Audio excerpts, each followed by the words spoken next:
Talk to him, Dave. I hope you make it home. Yeah. I hope you make it home. Black people. I hope you make it home. Come on, come on. Oh,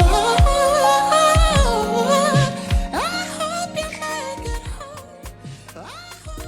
home. Okay, guys, this is Roger here on the I was about to say lift show, man. I was like, no, got the wrong show. But this is Roger here on the edge.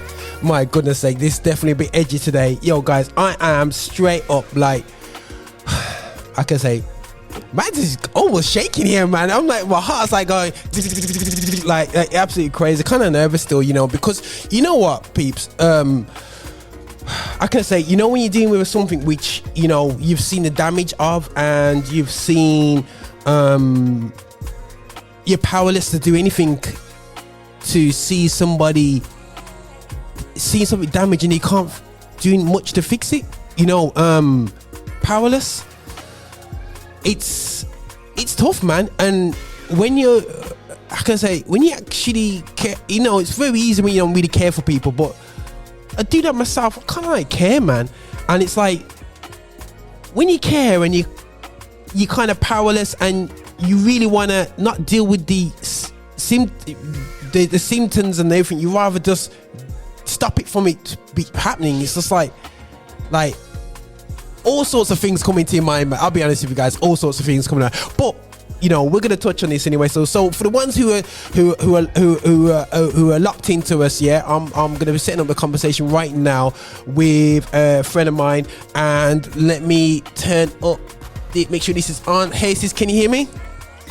I can hear you. I can hear you really nicely. Yeah, okay, I can hear you as well. Now, I introduce you as Anu, and I'm not going to attempt to say the Anu. Come on, it's not that hard. It's not that hard. It's not that. It is totally hard because for myself, I'm still working on my but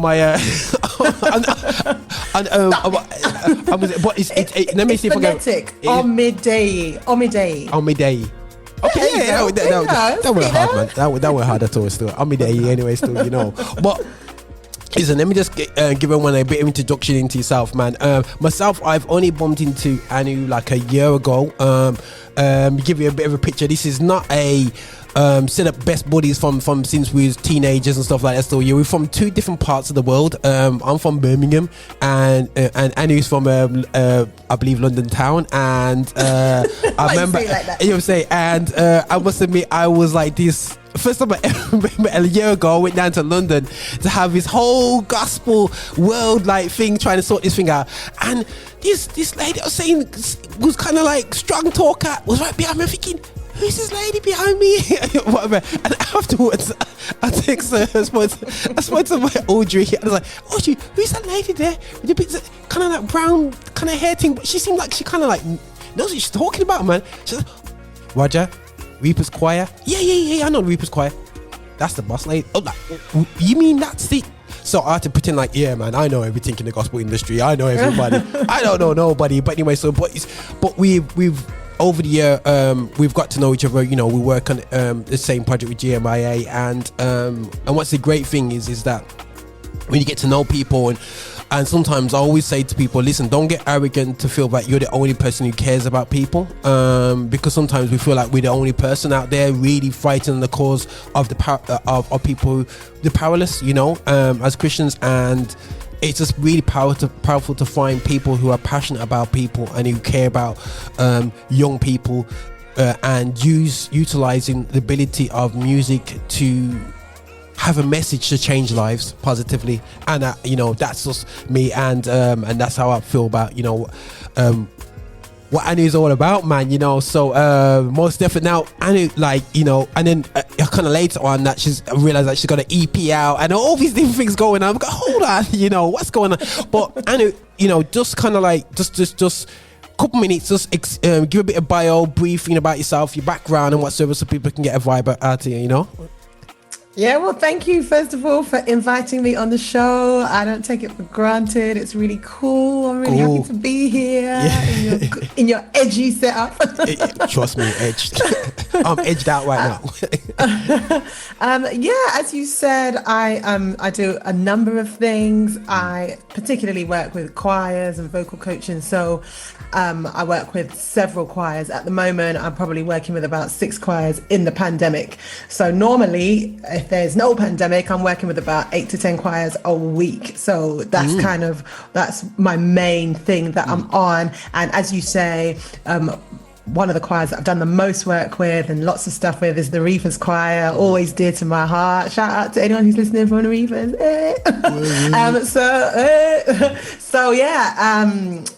So we've done a few things here and there. You can check us out.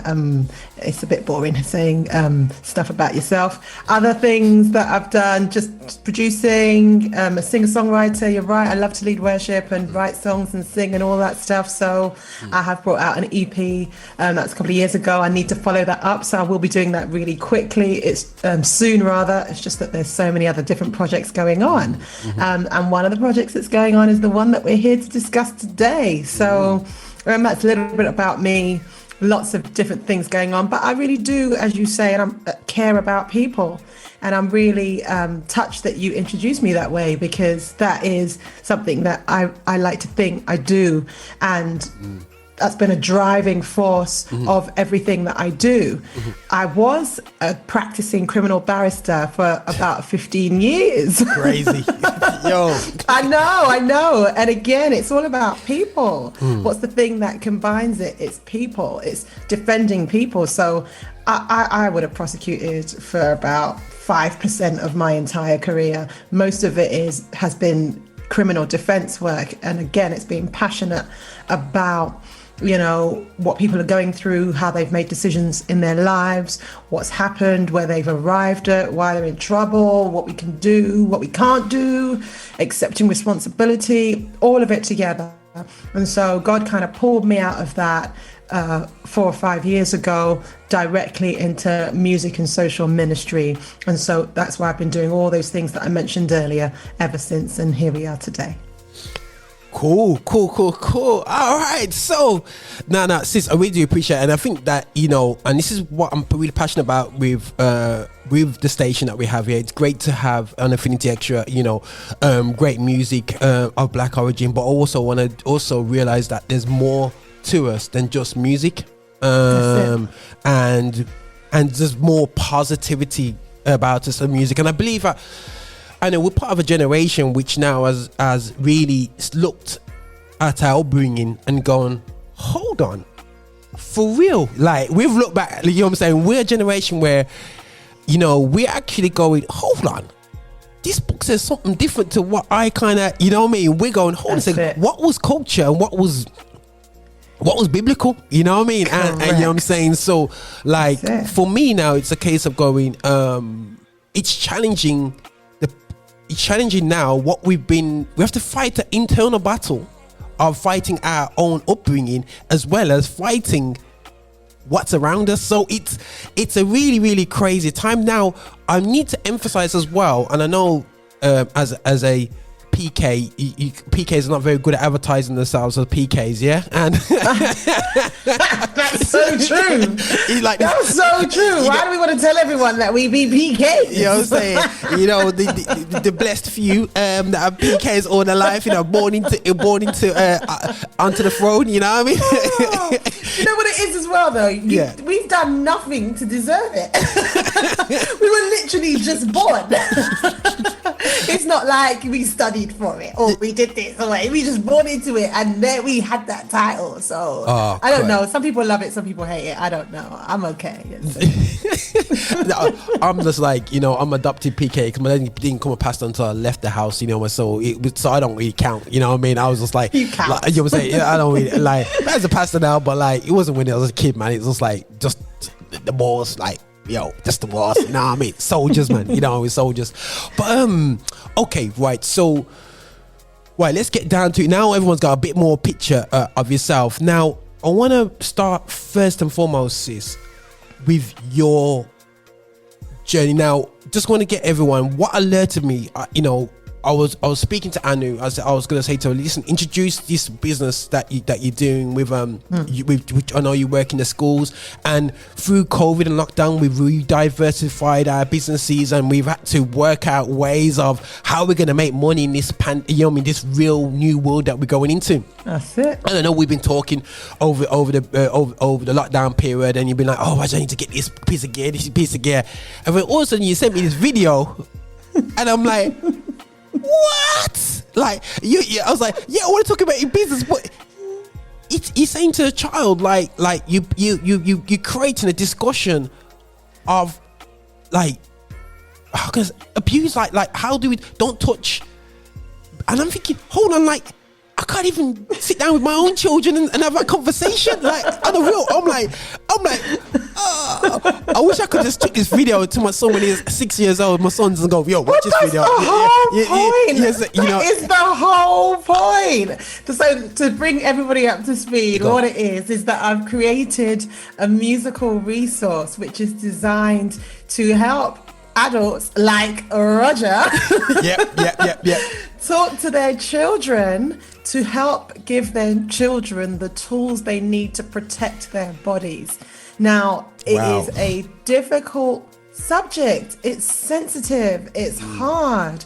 How do fathers speak to sons and daughters? How do mothers speak to sons and daughters from a really young age and say, look, your body is precious. Your body is private from head to toe, by the way. We're not just talking about private parts, but from head to toe. True. You are precious and private, but there are specific areas of your body that should always be protected. And that, you should not be allowing people to look at them or touch them if you are uncomfortable with it.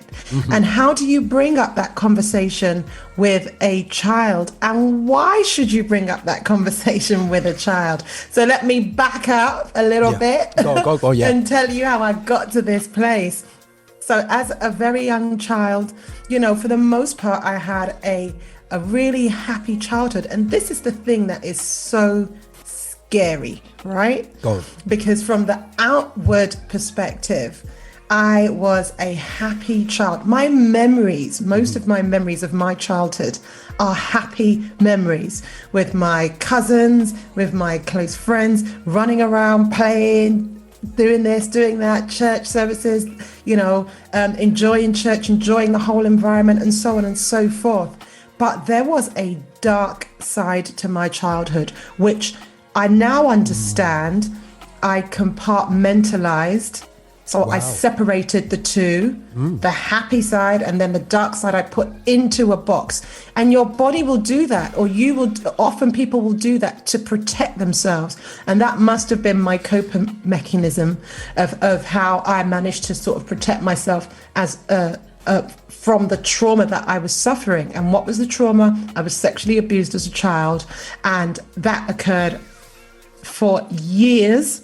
And it was so early that I cannot actually remember when it started. I cannot remember a time when I wasn't being abused as a child. That's how bad it was. So I remember when it ended, because that's when it came to light. And clearly when things like that come to light, it's a massive explosion and lots of fallout and lots of things occur. And so I clearly remember that, which was around the age of 12 or so, no later than 13. But all that time before that, there was not a time that I can remember not having suffered abuse, right? And so, but let me also give you a bit more context to that. My mind has wiped out most of my childhood memories. I would say that I don't have most memories. I can't remember anything really before the age of 6 or 7, like literally. My mind's just wiped it out. And that's because there was so much trauma involved. So the bits that I do remember, the bits that my memory have clung on to, for the most part, are the happy parts. But I also obviously remember the trauma I suffered as well. And so lockdown, as we all know, was a time for reflection and stillness and, having to confront the things in your lives that perhaps you may not have wanted to. Now, I want to say that it's not as though I hadn't confronted this stuff before. I had already had a set of therapy sessions where I discussed this and really did some good work on this a few years ago. But bearing in mind I'm in my 40s, that's still fairly late. It took quite a long time for me to come to terms with the fact that I needed to deal with this. I think there was a great part of me that felt that because I'd sort of managed to make my way through life in a way that was, you know, objectively quite successful. Yeah, I was practicing barrister for 15 years. I did really well in that profession as well. I was successful. I was on the board of directors at my chambers. You know, I had been running choir since I was 15, been singing, you know, at public things since I was 7, curiously enough. So as a child, I'm doing singing in church and doing singing at revival meetings and what have you. And at the same time, I'm being abused, you know. That's crazy to me to think about that now. But, you know, done all of that, then had done all this work with choirs, lots of music, lots of stuff. So life, generally speaking, from the outside, looked like it was going quite well up until now. But I always knew, although my mind couldn't necessarily process it, but my body would always tell me one way or another that you have been through some trauma. Wow. You have a big part of trauma that you have not dealt with, and it's coming out in your body. And this is the thing, even if your mind somehow protects you from it, because, you know, God made our bodies incredible things, and we do have self-protective mechanisms.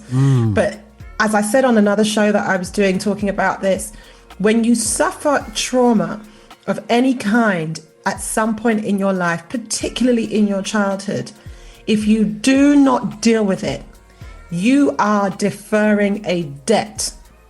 And one day you're going to pay that debt. It may not be immediately, but at some point it is going to come up. And the way that my body would tell me from time to time that something wasn't right was that I'd have incredibly low periods where I'd feel really, really low, really depressed, to be honest with you, through life. And, you know, I used to attribute that to different things. I thought, you know, the stress of work or just life. But then after a while, I really understood as I was making my way through life, 20s, 30s, that hang on, there's no rhyme or reason for this. There has to be something else that's underpinning this. Wow. And then it also would reflect in so many other areas of my life, too numerous to mention here, but it can be very subtle. It doesn't have to be this big wham bang, you know, crazy thing that hits you. It was big and it did hit me massively at times in my life. But other times in my life, I could go on for years and I'd feel fine. Right. I'm doing air quotes, by the way. I know this is a radio show, but, you know, and sometimes I would really be fine. But there was something always underlying. So fast forward to lockdown. You know, there's no busyness. There's no back to back to back to back to back to back thing, which my life has been full of, to hide behind. And although I was still working throughout lockdown, I had to confront it, and it absolutely broke me, if I'm honest. And so I had to go back to therapy. And I really want to say, I know some people think in the Christian community that it is a stigma if you have a therapist. In my view, that is wrong. You know, if you're uncomfortable with being counseled, that's fine. You know, there's no pressure on you to be. But put it this way, if you had an accident and broke your leg, would that be a stigma to go to the doctor and have an X-ray and get it fixed? Never. For any other kind of illness, it's never a stigma to go and see if there is some sort of medical practitioner, medical professional that can help you with that. Why do we think that working through things that have happened for us, which are traumatic, should be stigmatized? I reject that. Also, my therapist just happened to be, she happens to be a reverend, but she's a qualified therapist, and that's really, But I tell you what, it was really important, and I really want to make this point, actually. It took me about 5 or 6 years from the point of knowing that I needed therapy to actually beginning it. It took 5 or 6 years. Yeah, it took a long time. And one of the things was I knew that I really wanted a black woman. I'm not going to apologize for that. I wanted my therapist to understand my experience. That was important for me. The context, right? I also wanted a therapist who understood the church setting, the black church setting. Okay. Yeah, because it was really important for me for that my therapist understood the spiritual complexities behind everything that I was going through and all the questions in my mind about why God was, didn't intervene or why this and that, because I needed to be able to reflect those questions to her. So I tell you what, when you put something before the Lord and you seek him with your heart, at some point he's going to come and answer that because he respects that, because he knows the truth behind it, and so he provided that therapist for me in the most miraculous way. I'm telling you, I was doing some sort of Christian event and she was there, never met her before. We worked together over a period of a couple of days, and just somehow she just looked at me one day and I don't know how, I can't even remember exactly how, but by the time we finished that conversation, she said, I will give you 5 free sessions. I'm telling you. But do you know what? I was so traumatized, right? Even though I knew she was perfect for me, from that point, it still took me another 18 months before I was ready. So this is not an easy thing. Yeah, the whole journey of understanding that I needed some kind of intervention altogether took about 5 years. So I went to one therapist to begin with who was really great, but I could only manage one session and I couldn't go back until another 3 and so years when I met this lady, and then another 18 months before I was ready. And then those first few sessions were 2 years ago, and then lockdown was like, wow. Anyway, so I'm saying all of this because I know that you've received questions already, and some of those questions I'm trying to deal with the answers in my my narrative. So lockdown, I was in a therapy session, and I was having them weekly at the time. I came out of the session and I just thought, my gosh, if only when I was young, I had clear, repeated, and that's the key word, repeated conversations with adults, my adults, parents, what have you, telling me that it is okay to say no to other adults, then I might have suffered less. Now, I want to say my parents are amazing people. My dad's passed away almost 10 years ago now. God rest his soul. My very first love. We were really close, really, really close. Loved him dearly, still do obviously, and he loved me, and there was no doubt about that. My mum as well, really wonderful lady. So it's not a question of their personalities or their characters or whatever. And as I said, I've wiped away my mind has wiped so many of my memories. So I can't tell you, did they say this to me or did they not say that to me? I'm sure actually that they would have said something. Yeah. But the problem is, if you don't have these conversations again and again and again and again, it is very difficult for children as young as 4 or 5, when I would have started, that when the interference with me would have started, 4, 5, 6, 7, it is so difficult for a child to be confident to say no, or this is what's happening, or whatever.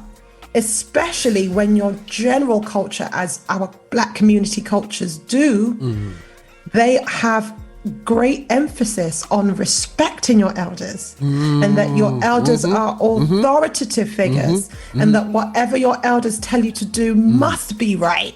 Yeah. And then anyway, frankly, manipulators and perverted people, and these people are predators. This guy that came after me is a predator. There is no other word to describe it. Otherwise, why are you messing with a child that's about 5, 6, 7? They are very, very astute. They are practiced at targeting children, and that's why the offense of grooming is really important. The point is that they're going to get you so early, or they're going to get you at such a vulnerable time, so that they can make you feel like what they're doing is normal. That is the point. They are not behaving like ordinary people. And I find that we as parents and as elders and what have you in our communities, we are children, we are shielding our children because we're thinking, well, they're just normal, they're young, but these predators are not normal and they're not behaving in a way that's normal. So we've got to get in first, all right? Yeah, man. And this is not a question of scaring our children and what have you. And that's why I thought, how am I going to do it in the best way? I've spent the last 3-4 years working with lots of children. I would see on average pre-pandemic, I'd see, about at the very least, I'd see about 400 or 500 children a week. At the most, I'd see about 1,000 children a week. And I'm doing lots of songs with them. Yeah. I'm teaching them songs. I've got children's choirs. I've got this. I've got that. I'm taking massive assemblies every week. So I know what primary school children respond to. Yeah. Right. And they love music. Yeah. Generally speaking, of course. Most children love music. Yeah. And even if they don't like the style, if it's catchy enough, because they're so impressionable, they will listen to it. And if they love it, they're going to learn all the words. Then they're going to want to do it karaoke. Then they're going to want to do a little show with it with no voices so that they can show that they're the pop star themselves. And then they're going to want to do dance routines. And then they're going to want to do actions. And then they're going to want to do it with their friends. And so that's how they be playing these songs again and again and again and again and again. And if you don't believe me, just go onto YouTube and flick on an Ariana Grande track. Half of those billions of tracks will be by children. Yeah, 100. Yeah. 100%. And all of those Disney things, it's all children. Yeah. And all of those pop stars that have made, and in fact, a lot of the pop stars, it's children listening to them, listening to the stuff they shouldn't be listening to, frankly. Yeah. And so, and so I did. So I created, I wrote a song, and I wrote it about our bodies being precious and private. It's child friendly. You don't hear anything about sex. You don't hear anything about abuse. You don't hear anything like that. It starts off talking from, my head to my shoulders, my face, my arms, my legs. So it talks about the entire body. And then it just says, well, there are a few parts in my body that are precious. Anywhere that my underwear covers is precious, and the words that my body is precious and private to me. Some parts you can easily see, the rest is private. Don't touch it. Amen. And if anyone asks for a look in a way that Will. makes you feel ick, just say it's private, don't look at it. All right, so that's the chorus. And so with that, you get a cartoon. I thought, okay, let me put a cartoon. So I did lots of consultation with teachers that I work with, head teachers, NSPCC and Bernardo's and Childline Material and all of that, a child trauma specialist, lots of work, lots of research together to get it really right. Yeah. So it was like add things on. So you get a cartoon for the pack, you get a karaoke cartoon, you get the song track, you get the karaoke track, you get an instrumental, you get the lyrics, but most importantly, you get a discussion and activity plan.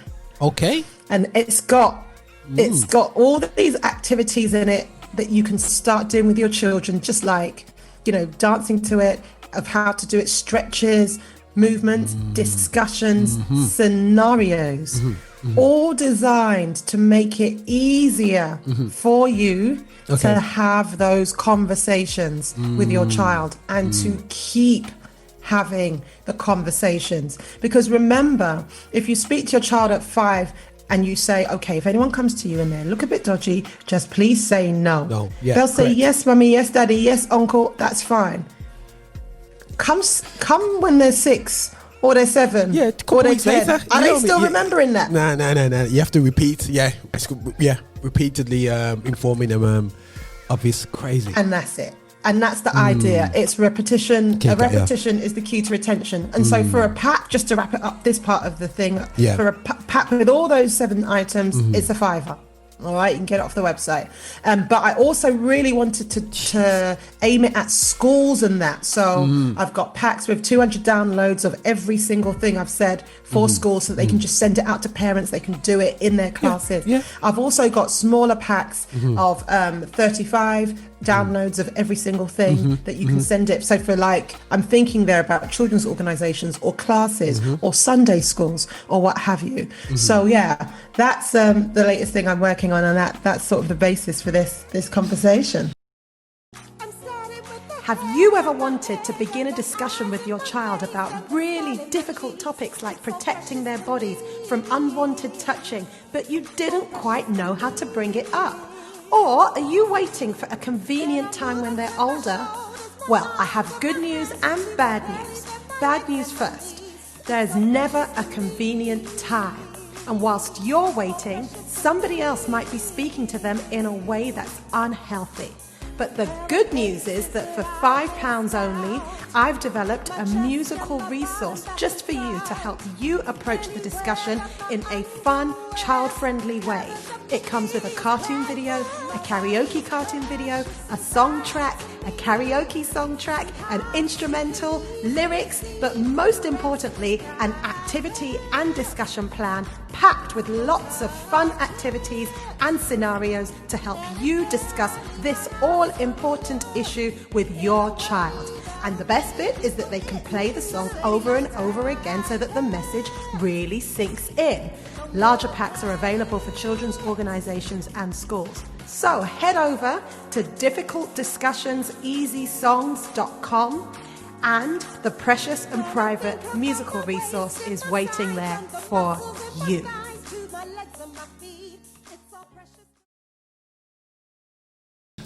Wow.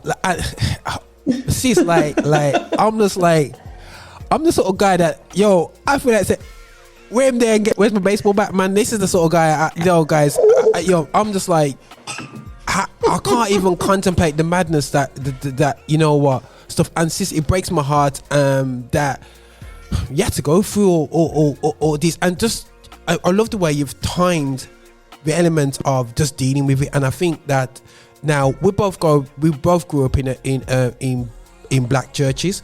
Obviously you went to African more Pentecostal church. I went to less Pentecostal Caribbean church. Yeah, but we had a bit of spirit in us. Yeah, and stuff like that. So but like but one thing that's definitely there for our people is that we got more taboos than anything else in church. You know what I mean? It's like it's.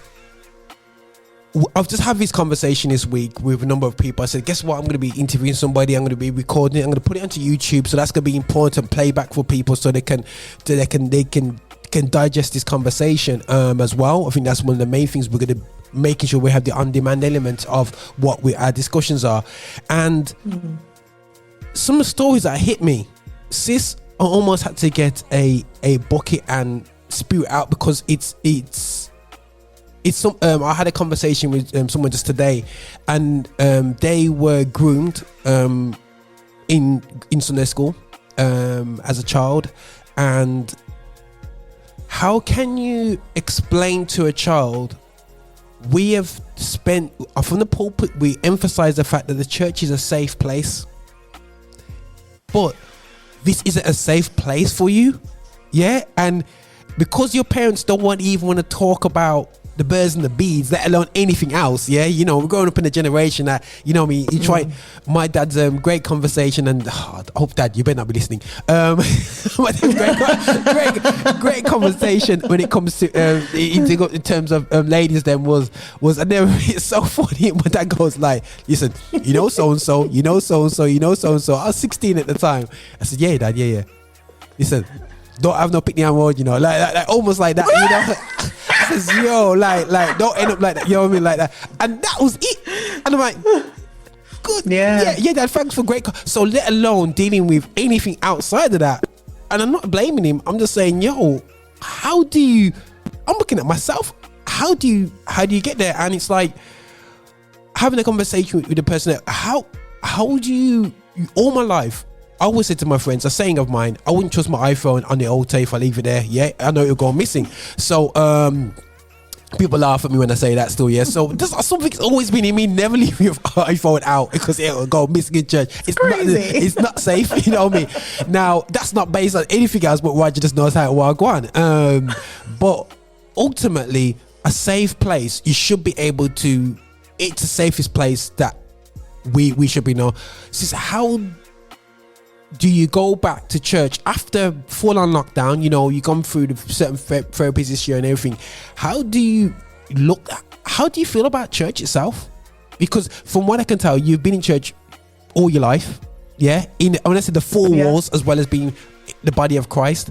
How do you walk back into a place which hasn't been a safety for you? I would say, I don't know if correct me if I'm wrong. Am I wrong for... Well, look, I mean, the church is never to blame, all right? I mean, look, in my situation, okay, I can't speak for others, okay? But I know, I want to just make sure right now that I am being very clear that there are lots of situations where the church has definitely not helped and has been complicit, all right? So let me just address where I am first, and then I'm going to address it widely. So in terms of where I am, for me personally, the person who attacked me was a close family friend, all right? I have, obviously at the time, certainly not since, ever since, hasn't been obviously since it all came to light, but it is a really difficult thing for people to deal with, okay? I've had to come to the situation and to the assessment in my mind that a person was my attacker, all right? And even in terms of God, and this is, I'm going to direct this up, I'm going to get really real here. Go on. My whole relationship with God in the last few years, I've tried to make sure that it is a personal relationship, all right? And one of the things that I have tried to do is to ensure that I keep a conversation going with God, right? And so as you and I talk, I tend to talk to God. I was raised, you're right, I spent my entire life in the church, born and raised into it, my entire life, right? In the four walls. But at some point I had to say to myself, well, before I was dealing with all of this, I need to know God for myself, and I need to understand who he is myself. And that's going to take work from me, not just taking in what the pastor's telling me or the reverend's telling me or what the hymn book's telling me, and even not just what the Bible's telling me alone. The Bible is obviously the word of God, and so that is my first port of call. But I'm going to read that, I'm going to do it critically and with an open mind, but having Christ at the center. Because the thing that is never going to change for me, and I tell you what, coming through this experience has really grounded that for me, is that I am always going to love God. I'm always going to be in love with God, come what may, even when I don't like him. Well, I'm keeping it real. And certain times, and I say all of this to lay the groundwork to say, when I was really struggling, and I mean really struggling, I mean I'd have days where I couldn't get out of bed, you know, this year in lockdown, you know, dark rooms, you know, days on end, the simplest tasks you can't do because you're so traumatized. And you've gone all the way back into, and it's almost like you're a child again, right? And I'll be like, Lord, I'm not really feeling this, you know, this is hard. I'll be like, God, I know you weren't the one. I know enough to know. And I do think that the fact that I had already worked on that relationship with God did actually help me for sure, because I knew enough to know that I don't need to get down on my knees and say, dear Father who art in heaven, before I start praying. That if I open my mouth and talk, and sometimes I can't even open my mouth, it's coming from my heart, right? My heart is speaking, but I just knew all the time that he was hearing. You know, often I would say, I know you're hearing me, but I can't hear you. Right? And in certain times I'll be like, well, look, I can't open my Bible today. I don't want to read it. I don't. Because I'm in too much pain. I actually am not, I don't want to hear what you've got to say at this point in time. Yeah. But I'm understanding that in that, I'm actually still talking to him.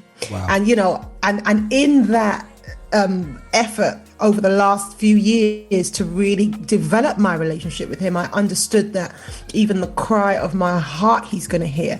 And even if what I'm saying is like, Lord, I don't understand this, why did this go on for so long? Or, you know, I'm sure at some point you could have intervened or told someone or this or that or what. Just the going through those questions, I really felt that God is big enough to handle that. Yeah. He's big enough to answer that. Yeah. And, you know, I really feel like he did and he is. You know, it's by no means or these conversations are ongoing, but I'm not afraid to say, Lord, this is how I feel, and really say everything that I feel. I don't curate my conversations with God. I don't polish them and make them really, really cool. And, you know, I present them in a really packaged way. My view is that God knows everything that's going through my heart anyway. Okay. So cool. what am I hiding? What am I hiding? He knows everything that's going through my mind. What am I hiding? Let's have the conversation. And so that was how, you know, I am bit by bit getting to the point where I'm able to deal with it better. And so to answer your question, in terms of going back to church post-lockdown or what have you, I'm taking that as it comes, because the most important thing is that I am continuing that relationship with God. I love the church, and so the gathering of God's people together is very important to me. And so that's something that good. I want and that I need, right? But I don't deny at all that can be really, really, really hard for people. And I think at times I realize that it's actually hard for me. Okay. And that's okay. I'm like, okay, that's okay. I'm going to take that time. Yeah. I'm going to take that space. Yeah. And when I can, I'm going to keep talking. And when I can't, I'm just going to be like, Lord, I'm just here. Yeah.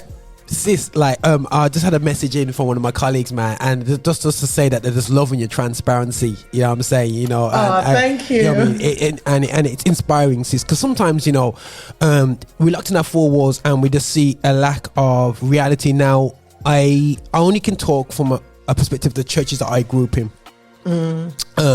Now, from an Afro-Caribbean perspective, and I'm assuming that our African cousins did the same thing. 100%. I already know it. I already know the answer is yes. So it's yes. It's straight up there. Now, we have a perception that I never forget. We have a look that there's a type of Christian, so-called Christian molester being white Catholic guy. Yeah, we don't see it within our community. We just see it as these things don't happen in our community. Do you find that as some, you know, we don't need to deal with it? It's just not to talk about. Did you find that kind of around that culture? Is that something that you had around yourself as well, in terms of okay, we don't need to deal with that stuff, we don't need to set up anything in there, that's not that's you know, the Catholic priests are coming out all the time, that's not our journey? Yeah, first of all, I would say from a criminal lawyer perspective, I know for a fact that this problem cuts across every single racial, social, economic, cultural divide. 100%. There is no intersectionality in this. This is across the board, everywhere, because people are people. And it literally is that. The same goes for domestic abuse, any kind of abuse, actually. It cuts across rich, poor, young, old, black, white.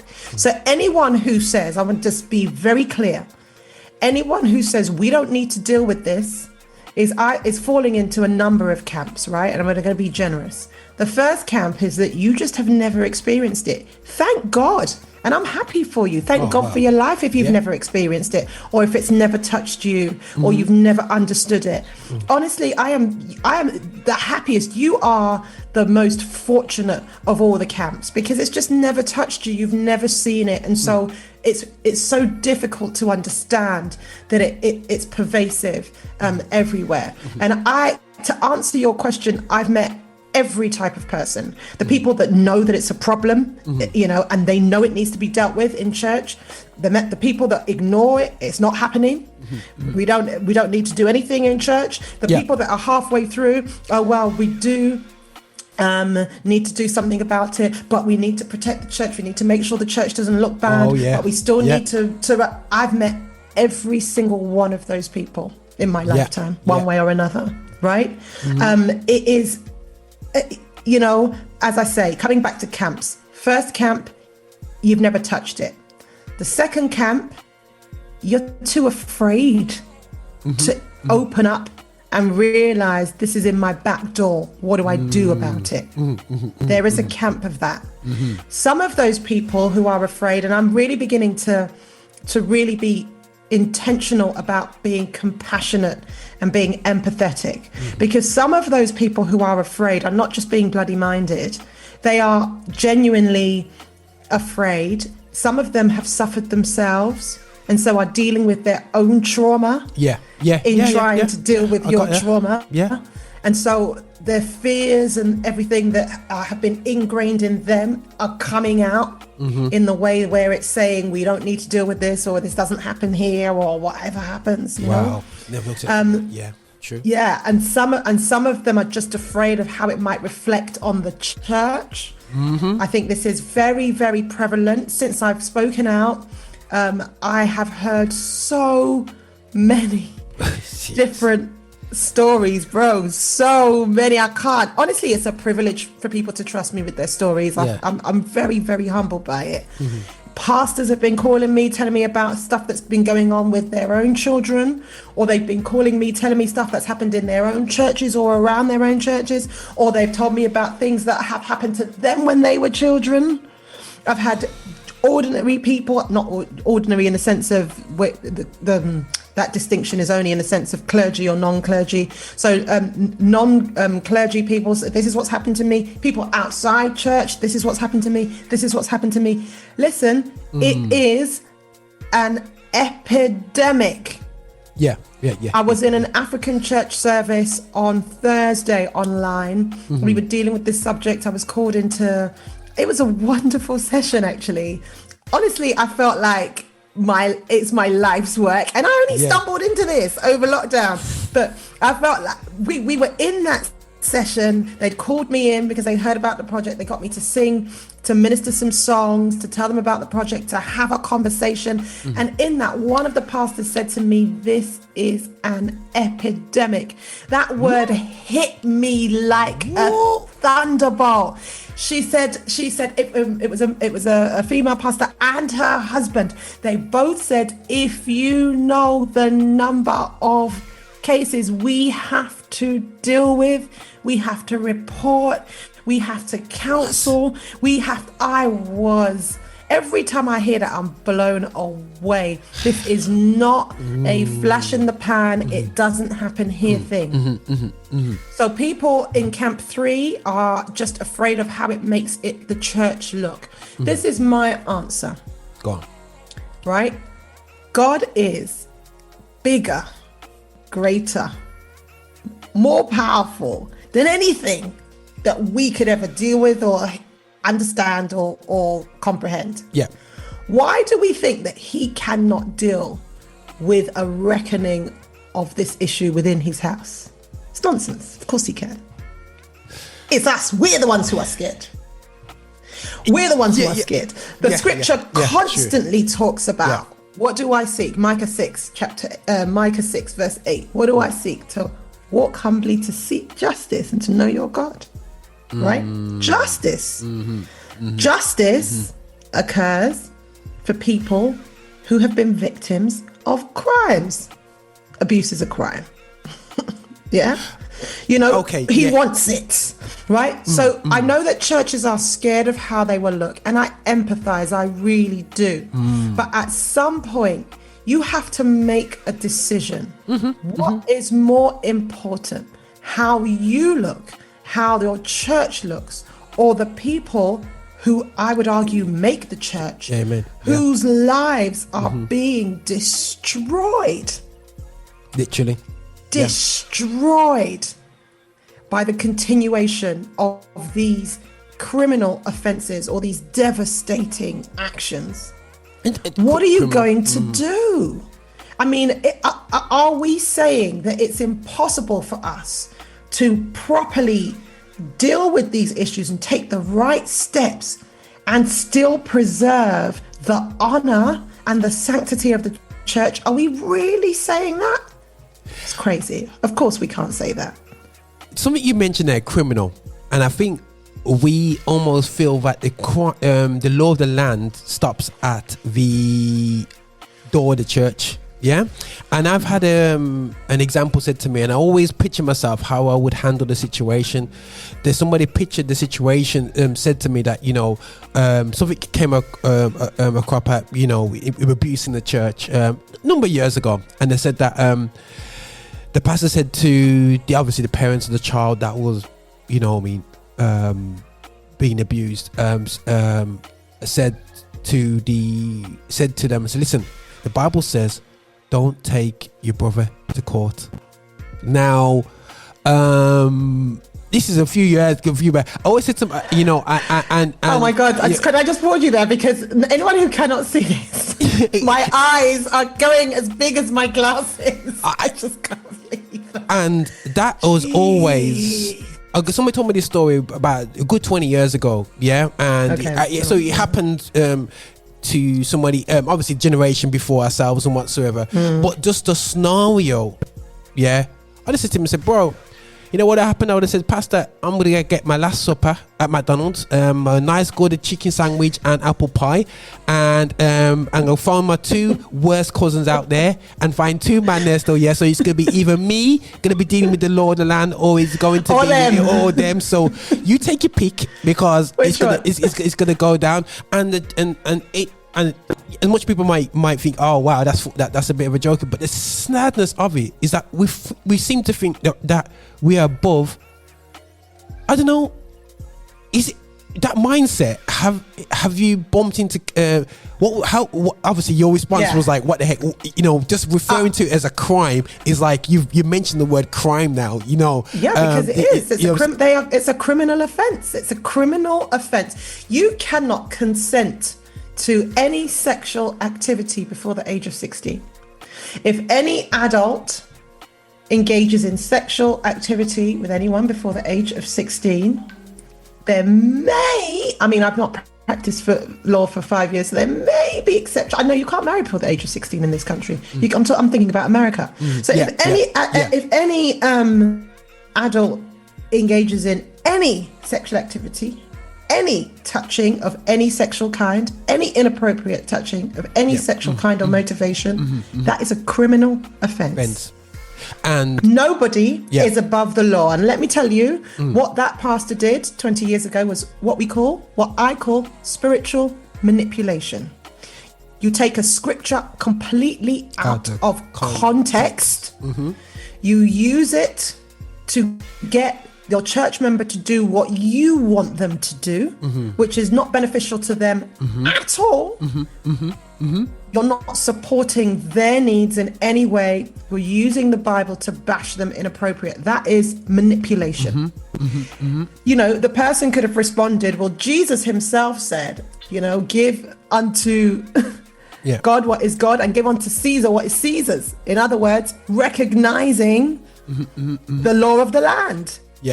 In that time. And that was to do with giving money, giving a tithe. How much more? Or paying taxes. How much more? Recognizing the law of the land in relation to a criminal activity.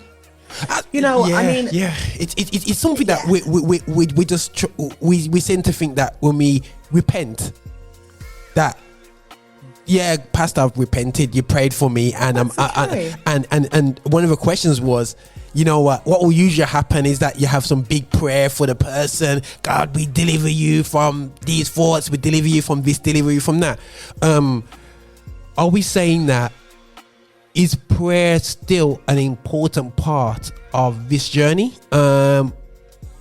Because obviously you spoke about, you know, meeting somebody and supporting you on this journey from a mental health perspective, and I think we mentioned the word of mental health because there's physical and mental damage that has been done. And the, you know, remember that old Soulful thing that the dinner ladies used to say to me, sticks and bones will break my bones, but names will never hurt me. I'll lie, remember that. That's the biggest lie. Biggest lie. We all know that's a big lie. Say, Big lie. Yeah, I'm saying, yo, miss, you just called me a nigger. Oh, don't worry, sticks and stones will make them hearts and names will never. And you think it's like these people like, whoa, what? I said, yes, it does happen when you're in a school or you're the only black kid. Yeah, so That's right, you know what I'm saying. yeah. So it does hurt you, does damage you. Going forward, so we're talking about almost mental, you know what I mean, destruction, you know what I mean, that's happening. How, right, we as church, you know, we get taken to a special where deacons are there and they're praying whatever spirit, whatever damage that's caused us. Do you find that is more of a damaging thing, element of prayer, and it will be better? Yeah, I think that's damaging to a degree. All right. So first of all, I want to really unpack that because the answers are complex. They're not simple. Okay, go. So I believe in the power of prayer. Right? Same here. I really do. 100%. I really do. I've seen it in my life. I continue to see it. There are many things in my life that I know I've prayed for and that God has answered one way or another. Right? Okay. I believe in the power of restoration. So I really still believe that even my attacker, if he truly repents, he can enter. I could see him in heaven. Yeah, I believe that. cool. I believe that. Yep. All right. That is, however, a very, very different consideration as to whether or not somebody should suffer the consequences of their behavior. Repentance is about your salvation. It's not necessarily about escaping consequences. Got ya. That's one thing. So I just want to park that to one side. The next thing is this. When somebody as a spiritual advisor, father, pastor, mother, covering is more focused on the restoration of the attacker than the healing of the victim, there is a problem. Shit. Okay. A big one. Yeah. Okay. Let's deal with these things. And I know it's very difficult for people in charge to grapple with this. But let's be very clear. The protection of the vulnerable must be a priority. You're not just protecting the person who has been attacked. You are also protecting everybody else in your flock Yeah. For real. who may fall foul to that attack if it's not properly dealt with. Right? So the protection of those who are vulnerable, who have been hurt, who have been traumatized, who are in danger of being so, two categories, must come first. Yeah.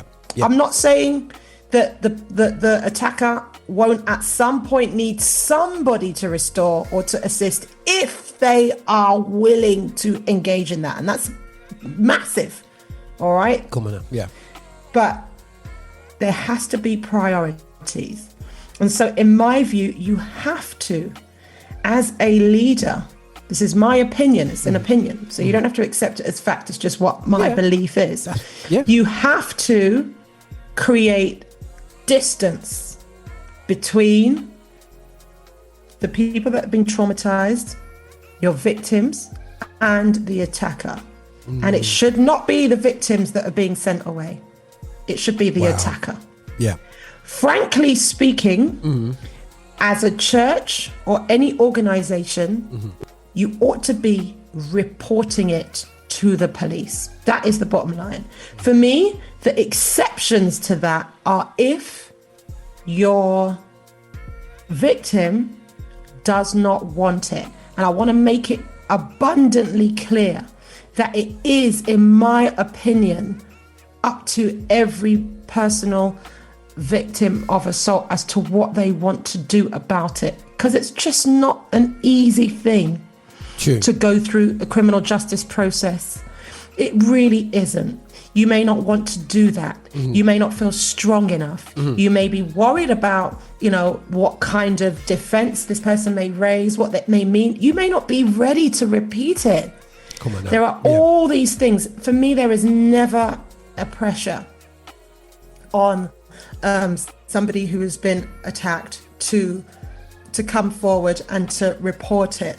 I know some people feel guilty about it because they're worried about other people. Listen, you have to, at some point, you've just got to focus on surviving mentally, surviving physically, emotionally.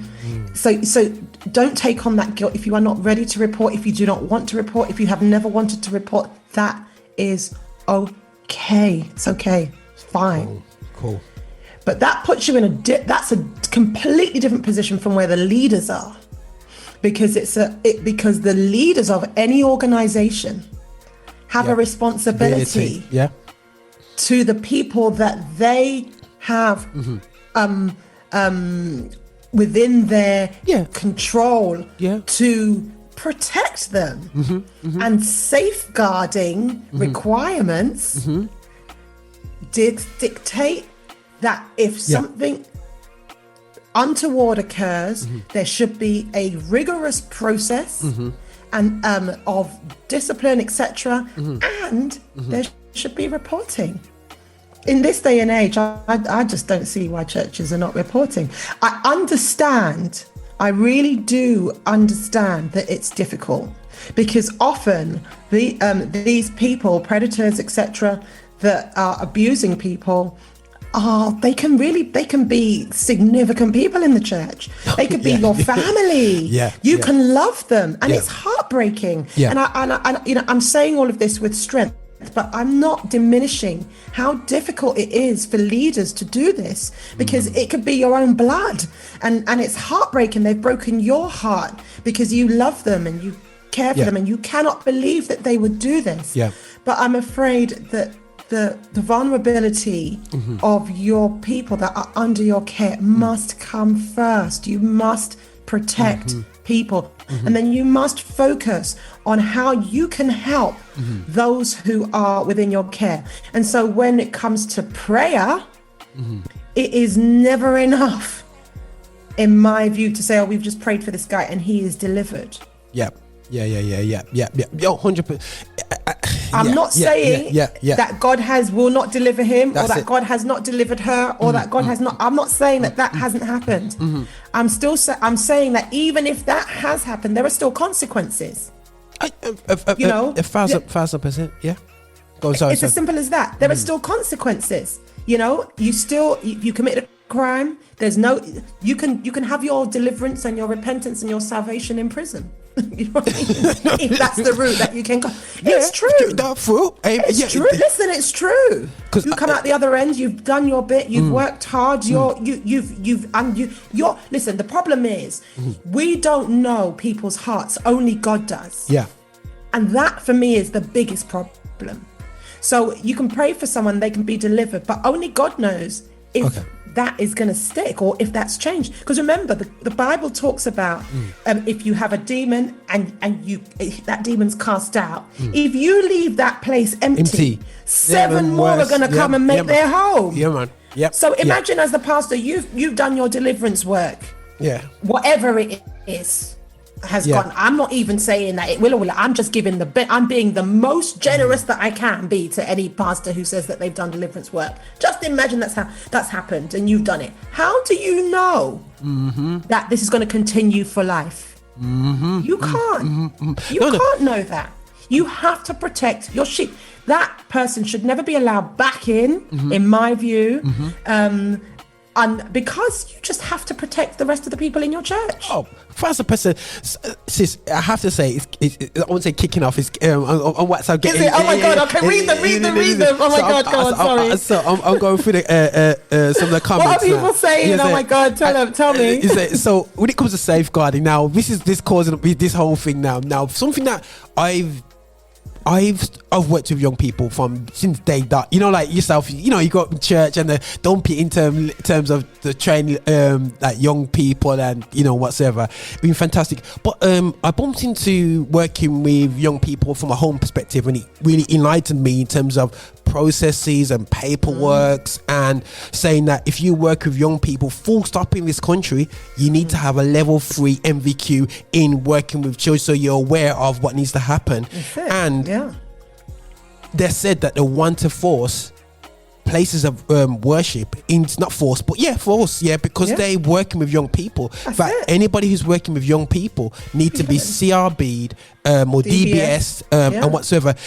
I came with an instance the other day. I remember somebody who had a little bit of a criminal record, had a bit of a drama, and I remember the school found out, and you know, if you got one little dot on your DBS when it comes to schools, you are out on your ear, and that's right, and it's got to be right. I know it can seem unfair, but we've got to protect the children. No, it's just as simple as that. And the thing is, it's not to say, and I've known me around ministers and they've said the DBS is an information thing for me, but I will make the final decision whether I follow through with it.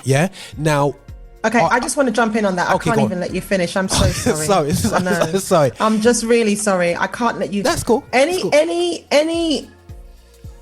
understand why pastors say that. I understand why leaders say that, because they are looking into the heart of people. They're trying to look around them. But again, I say the protection of your vulnerable has to be your priority. If you get that wrong, sir, mum, if you get that wrong and you invest trust into someone who should not be trusted, of whom you have had prior notice, and that person goes on to inflict trauma on another, I would just wonder where that places you in terms of culpability. I'm just calling it as it is. 100%. Yeah.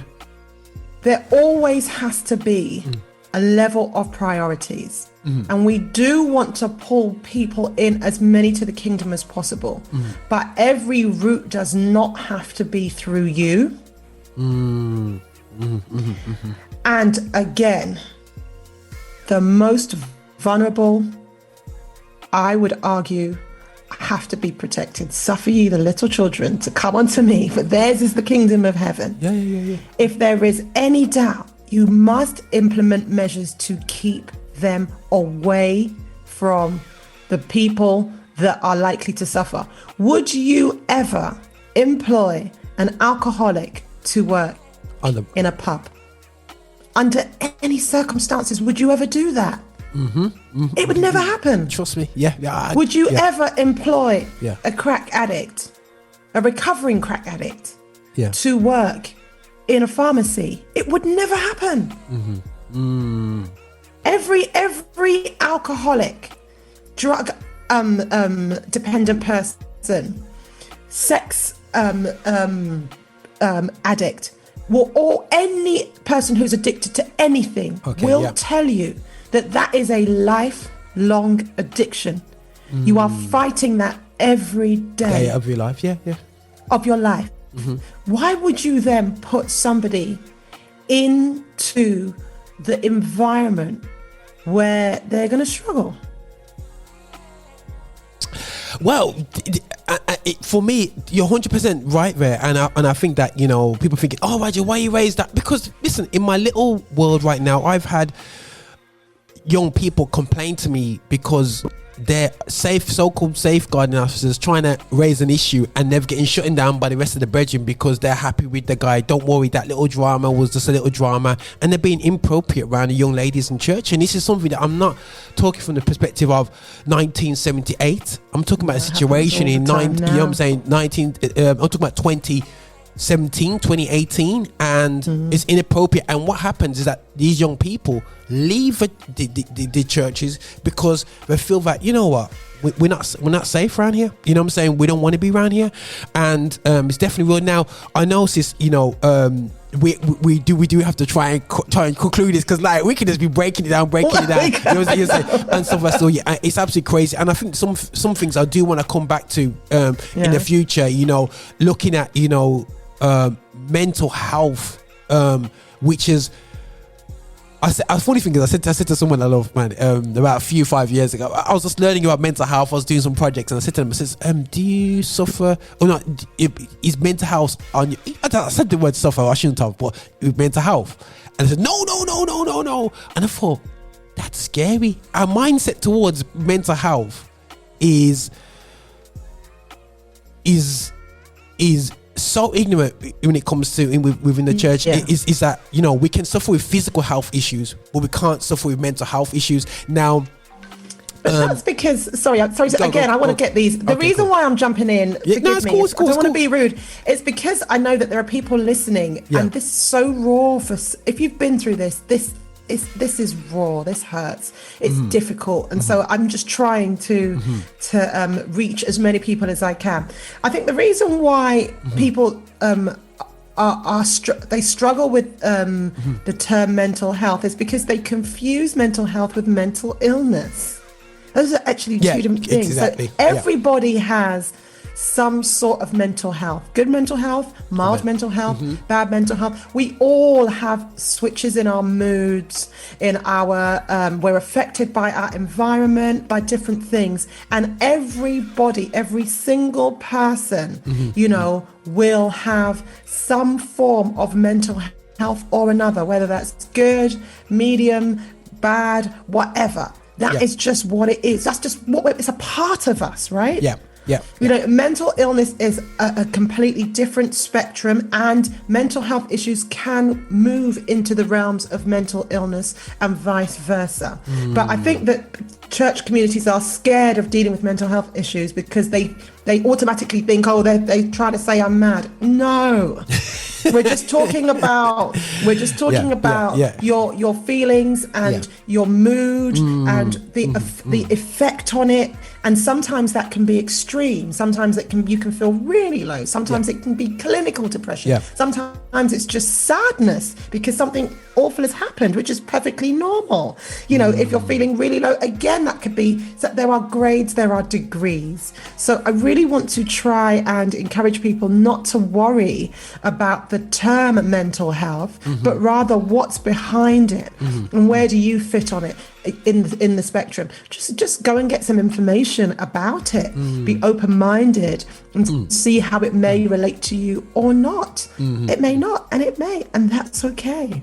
And it's so cool unpacking it with yourself, because people see the likes of well, they don't see me because I'm a promoter, so I'm just a guy behind the scenes, and they see me on Facebook. We see so they don't see this this noisy bummy, but they see yourself, you know, as an artist on stage.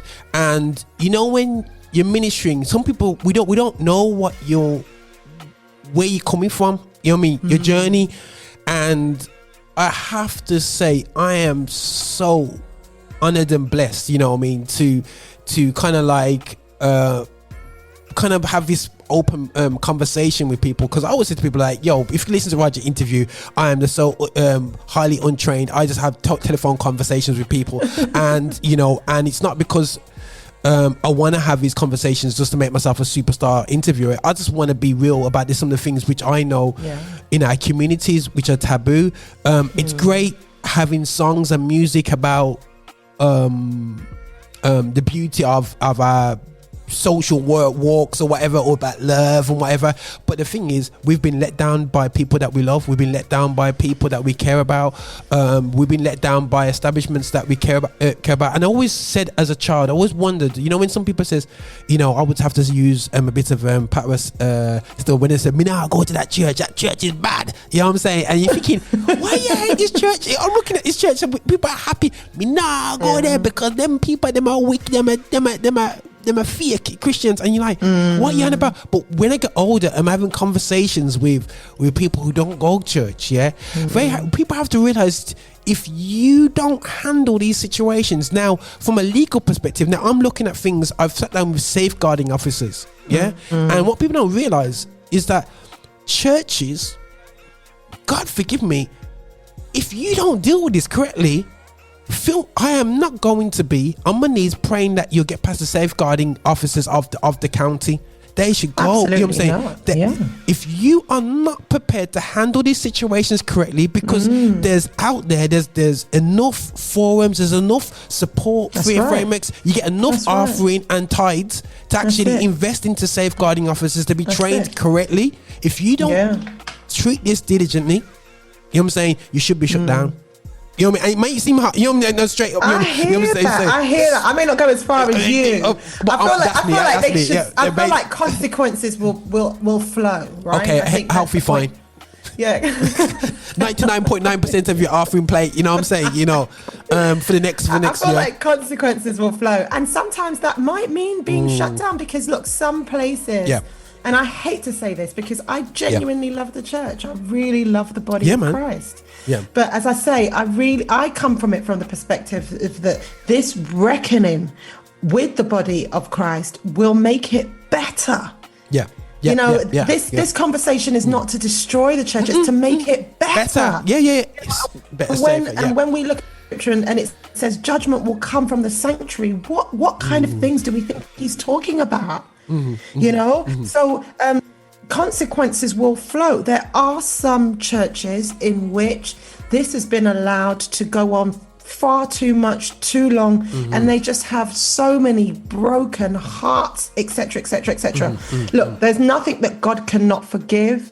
There's no church that God cannot restore. Amen. I do feel, however, that some will suffer some consequences. I am not God, so I can't say what those are. Yeah, of course. Yeah. But, you know, there are the lives, you know, when you know, you read the scripture and God said to Cain, the blood of Abel is crying out to me.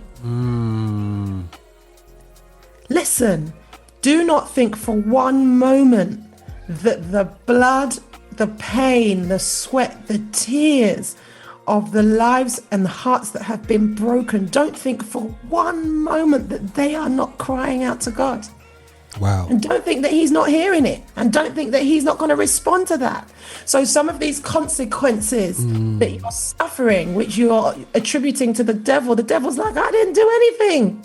This is Yeah, you know, God is a God of justice. He is a merciful God, but he is also a God of justice. It's just that his justice isn't always our justice. So it doesn't always look the way you think it's going to look. This goes for everybody on every side. It doesn't always look the way you think it's going to look. It doesn't always come out the way you think it's going to come out. It doesn't always flow the way you think it's going to flow.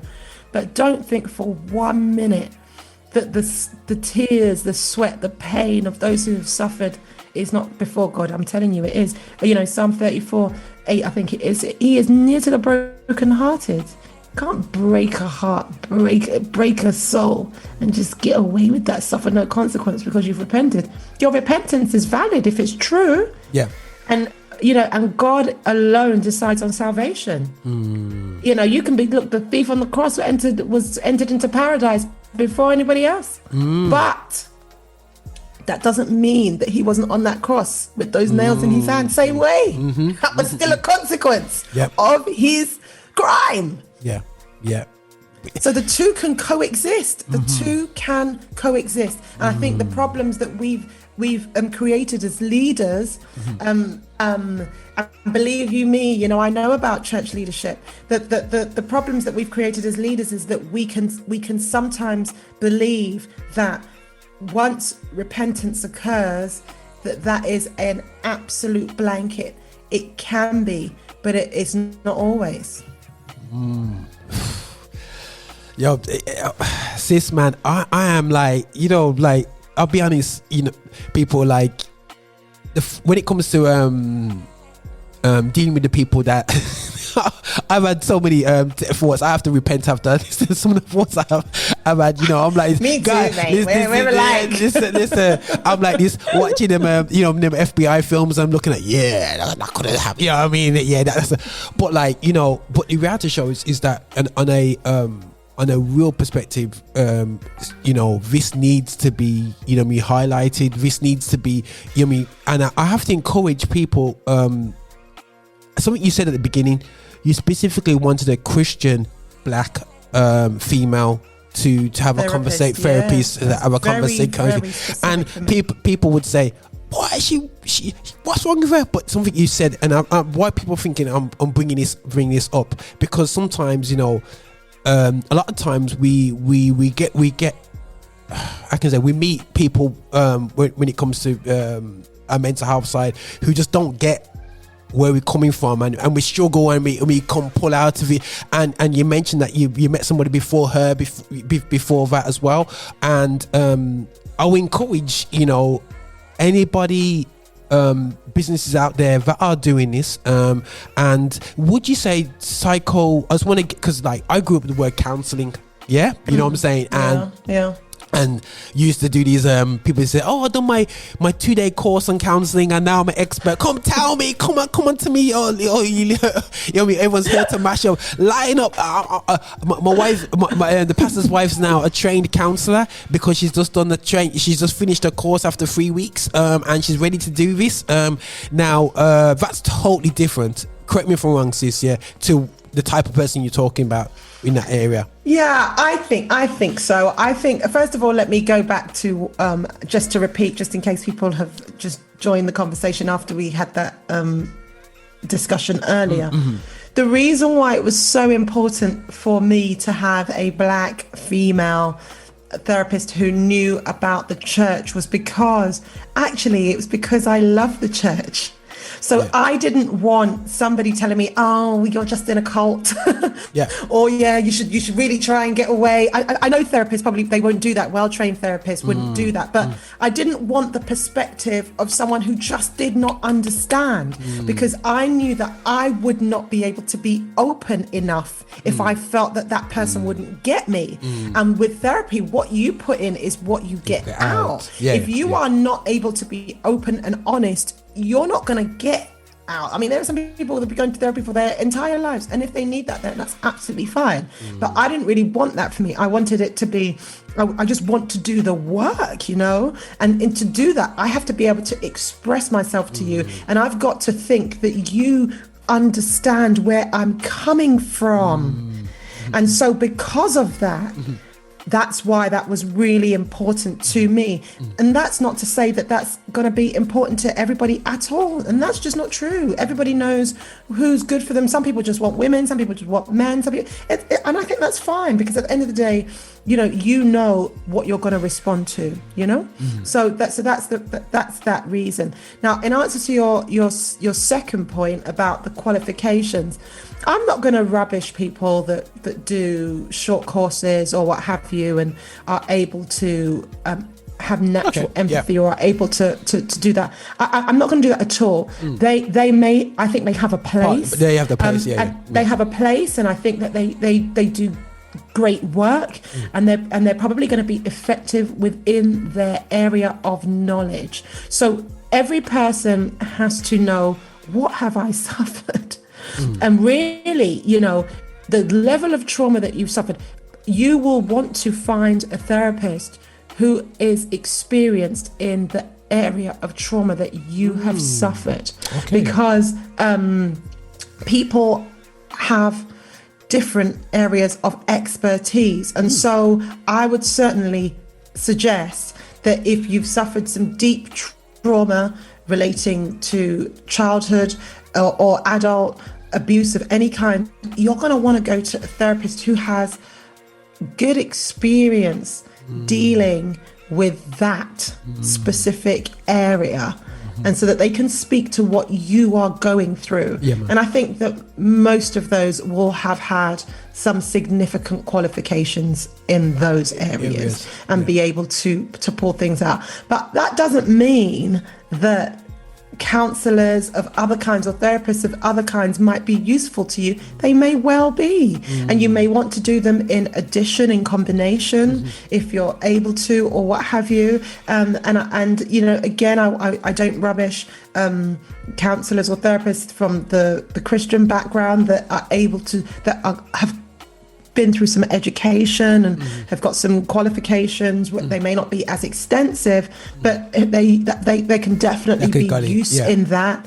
And frankly, you know, they can just be used in Christian counselling or just good a good friend listening to you, frankly, you know. So there's room for all of these things, but certainly I would advocate looking for specialists in the area in which you're suffering, and don't be afraid to pick and choose and to try a therapist. And if it doesn't sit well with you, if you don't feel you can open up to your therapist, it's a waste of time. Oh, but yeah, for and money. Crazy, yeah, money. No, most definitely. Now, sis, like I've got to definitely close the conversation. Right about now, and I have to say, sis, like, I'm gonna play pure gospel music right now. When I say pure gospel, you know, you have to have that pure gospel. Ain't no hip hop about soothing of the soul. Listen, but I'm gonna play one of your tracks in a bit as well. So, you know, and but I'm gonna try. There's a track by Topical and get Try Jesus. I was gonna play that. I'm like, yo, what? Because I throw hands. You see? So I'm just like, yo, Bridget, some of your mind is. I'm just like, yo, what, just angry? You want to beat someone up? I need to, you know what I mean? Dad. I'm absolutely crazy. But listen, I appreciate the time, and I have to say, anybody out there who's listening in, I'm gonna trying to put some information afterwards. I'm gonna insert the video in the particular video that I'm gonna be playing back on. We'll put the video of, you know, of the advertising video of the company of the project that you sent me across. So that's gonna be fitting into the video. And I just want to again, you know, thank you for your time, and thank you. Like, we do appreciate, you know, because sometimes, you know, people don't realize, man, as you said, you know, Saturdays you just want to sit down and watch A-Team and different programs like that. And Netflix. I love it when a plan comes together. You know what I mean? Amazing. We are old, bro. We are old. Is our audience as old as we are? You got A-Team. Oh my goodness sake! You had oh man, Price is Right. You had a bit of higher, lower, from, you know, catchphrase, and then Blind Date. Oh my goodness sake, man! You know what I'm saying? Blinkety black. Anyway, sorry guys. Before everyone goes like this, who are these old folk talking about? Anyway, so just YouTube them and you find out still. Anyway, but now we watch Netflix and we so I'm not gonna reveal what I watch on Netflix. I watch some stuff where I'm going, Lord, what am I watching? How did somebody write this? I love watching FBI, the FBI Unwanted. Before everyone goes, you know, what do you watch anyway? So I like cop films and cop programs and breaking, you know, that's just me anyway. But sis, I do appreciate the time, and thanks again. And like I said, I'm going to get this video out there. I appreciate your time, and I have to salute you once again for mixing, having the bravery. And I know it's a process, you know what I mean, having the bravery to still be smiling and being able to say, I'm gonna go right up against this, and I'm going to go, you know, it's the courage and strength to do that. You know what I mean? Everyone's into hiding, but I really do appreciate you. And people thinking, why you keep going on? Because I know some people fake the funk when it comes to Christianity, when they come to ministry, and they're pretending like it. I mean, you know, like they're walking on water, when really and truly they're walking on the bottom of the lake. and just pretending that they're not about to drown, you know. And I appreciate your transparency in this conversation, and I appreciate, you know, and I know people have messaged me throughout the conversation going, great, they're just hitting me up crazy on the WhatsApp and whatever, and you know, people that's been through that journey, who's been on different elements of the journey, have emphasized, and I really do appreciate that, sis. So we're gonna get this out there, man. Oh no, thank you so much for having me. I would just like to say to that, it really is an honor and a privilege to be talking with you here, so thank you so much. You know, I just decided that if I was going to be serious about helping people with the resources, etc., then I was just going to have to talk. And I just really knew that there are so many people that are suffering, and if you don't show them that I hear you, I'm here with you, I know you, I feel you, I am you, then it's not going to work. It's fake, as you say. So, you know, I could have gone my whole life without saying any of this, and 100%. I would have. Yeah. I absolutely would have, because honestly, I am not the kind of person to put my business on Front Street. I hate it. But, you know, if it's going to help one person, then it's all going to be worth it. So here we are. Definitely helping more than one person right back here. Trust me. Trust me. But sis, I have to love and leave you. And, yes, bro. And I appreciate you. And listen, keep up what you're doing. And we'll be back in what you're doing right now on the station here on Affinity Xtra. And this is how we be extra, man. So that's crazy, sis, man. But listen, enough love and everything, man. Take care and God bless you, man. Yeah? God bless. God bless you, man. Bye. Take care. Bye-bye. Yeah, guys, we just had a great amazing conversation, you know, and I am actually like guys, like wow, I'm just like, wow, how can I say this, you know? And I think I thank God, you know, like, and I'm gonna be honest with these guys, I really appreciate God for, you know, I mean, my bringing, and I really do appreciate, for me, not personally being affected by abuse directly. And I also thank God, you know, for me, for some strange reason, I can't stand there and watch people being ignored, being abused, and people being damaged by this, you know. And whether you like or not, you know, Roger will be forever here, you know, repping people that haven't been repped in church all their lives. And it's not about being negative about the church. This is not about Roger kind of like mashing down. It's just not, far from it. This is about creating this better place, creating a safer place, you know what I mean, and supporting the journey as well, you know what I mean. So guys, you know, I'm gonna be got about 50 minutes left on my show, so enough love to everyone out there, and thanks again for listening into the show. But I'm gonna play a couple more tunes. I'm gonna play a bit of Toba and Wenge. Hopefully enjoy the vibe still, man. Anyway, so yeah, try Jesus, man. Try Jesus, not me, 'cause I throw hands. Try Jesus, please don't try me, because I'm fine.